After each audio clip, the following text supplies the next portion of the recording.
Today on Mr. Media, I'll talk to... Wait a minute, this can't be right. Who scheduled me to talk to Mr. Media Training? Hey, is this a typo? No? All right, folks, stick around. Hopefully, Mr. Media and Mr. Media Training can tell each other apart. So much media, so little time. Who keeps track of it all? That would be me. This is Bob Andelman, and this is a Mr. Media interview. You know, MrMedia.com, MRmedia.com. Stop by and check it out. There are more than 700 archived celebrity and pop culture interviews for your listening pleasure. The show is brought to you today by Audible. Audible is offering Mr. Media listeners a free audiobook download and a 14-day trial offer to give you a chance to check out their very cool service. I love listening to books on tape. If you've never tried it before, actors or sometimes the authors themselves read to you. It's great for the commute, the beach, or even unwinding before bed. You can choose a free audiobook from Audible's enormous library of titles, including today's top media training bestsellers, such as Media Interview Training for Radio and TV Appearances, Relax and Stay Focused in the Media Spotlight by Lorraine Howell. Training Camp, What the Best Do Better Than Everyone Else by John Gordon, or even PR 2.0 in a Web 2.0 World, What is Public Relations 2.0 by former Mr. Media guests Brian Solis and Deirdre Breckenridge. You can even download Will Eisner, A Spirited Life, the biography of the comic book and graphic novel legend, which I wrote and will read to you personally. To download your free audiobook today, go to audibletrial.com/radio. Again, that's audibletrial.com/radio for your free audiobook. Mr. Media is recorded live before a studio audience of former presidential candidates who don't see what was so wrong about cheating on their spouses, inventing facts to support their positions on issues, or being dumber than the people who might have voted for them in the new media capital of the world, St. Petersburg, Florida. If you're going to come on this show and talk to Mr. Media, you probably couldn't be hurt by spending a little time reading the blog of a guy who calls himself Mr. Media Training. We may sound alike in name, but Brad Philiips and I really serve two completely different purposes, and we've got the individually trademarked names to prove it.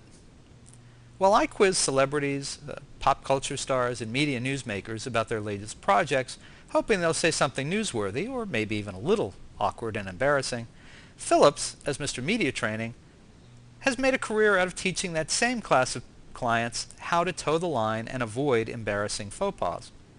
His business clients, and readers of his popular blog at MrMediaTraining.com, turn to him for guidance on how to stay out of public relations mishaps and keep the focus on their real work. In recent months, the Mr. Media Training blog has attracted a growing readership thanks to Philiips' observations and advice on everything from 12 things 1980s music can teach public speakers to the 5 tactics reporters use to intimidate you. I don't buy that. I think that's a total crock, just as an aside. I don't think reporters ever want to intimidate anyone. I think they are the nicest, kindest class of people with the most professional ethics ever seen on the face of the earth.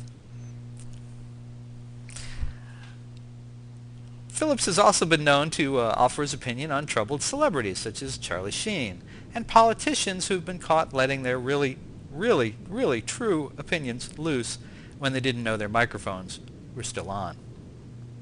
His job, basically, is to tell you how to talk to guys like me. My preference? Ignore him completely. Say what's really on your mind. Let it flow. Let it go. Let's have a real conversation. Brad Philiips, Mr. Media Training, welcome to Mr. Media. Bob, it is a pleasure to be with you, and I look forward to having a real conversation with you. Good. Just say the things that are really on your mind, Brad. Sure. Don't use any of that professional advice you give out to the people who pay you, okay? Right. We'll just let it flow. I'll ignore everything that I've ever instructed other people to do. Okay, good. Well, We're ready. Let's start with something in the news. As we're talking, it's Friday. It's been about 5 days since the announcement that Navy SEALs killed Osama bin Laden. And while there's still a bit of a glow on that story, there's a lot of hand-wringing going on in politics and in the media. Just this morning, TheWrap.com really came down on the Obama administration for the way it's been spinning the story, basically changing important details like whether or not there was a firefight, whether there was a woman as a human shield. What are they doing right? What are they doing wrong? Well, the first rule of journalism is first make sure you have your facts straight. And that's the biggest thing that they're doing wrong. They've rushed out facts, and I don't know where the pressure is coming from for all of the details. I mean, for example, they came out very early in this story, and they said that in front of Osama bin Laden was a woman he was using as a physical shield. Turns out that may not have been the case anymore. It seems completely unnecessary to have rushed out that information until they had it 100% confirmed. The problem for them, like any other spokesperson, is when you put out incorrect information, the public has to believe one of two things. Either A, that they simply got it wrong and they're correcting the record, or more dangerously, two, that they have something to hide, that they are misleading in some way the public. For the most part, I think they still have the vast majority of Americans on their side, but it's something they have to be very careful with to make sure they don't start losing more people. What do you think about the issue about whether or not to release the photos? That is a really delicate diplomatic dance. I mean, on one side, he wants to avoid another controversy like that about his birth certificate. And the longer he waits, the more likely it is that people will believe this didn't really happen and that this is propaganda from the administration. On the other side, of course, you don't want to inflame the Muslim world with pictures that they've described as graphic. You don't want America's enemies to have even more of a reason to plan or plot a terrorist attack or be able to use that photo to recruit other potential terrorists. At the moment, it seems the White House has calculated that there's not a lot of pressure to release the photo. Sure, there's some, but most people still believe the main story that Osama bin Laden was killed. And until that, there's some real doubt there. It seems like they may not have enough pressure to be forced to release that photo. Well, let's continue talking politics a little bit. Last night was the first presidential debate on the Republican side, looking at 2012. Really, nobody there who's going to actually win the election. The only one you might take seriously a little bit for a little while would be Tim Pawlenty, I think, because he probably speaks to a certain fraction, but dumb things come out of his mouth all the time. Who do you think will provide the most entertaining content among the Republican contenders in terms of mishaps, faux pas, explaining strategery, things like that? There's a lot of competition. Let me start there. Herman Cain is a former businessman. He was the CEO of Godfather's Pizza. He's also served some roles in government as the head of, I think, the Kansas City Federal Reserve Bank. He got off a lot of great one-liners last night. He will provide a lot of entertainment, but he's also had a share of gaffes. The most prominent gaffe that he had within the past month was he was asked a direct question: would you ever appoint Muslims to your cabinet or to any other prominent post? And he said no.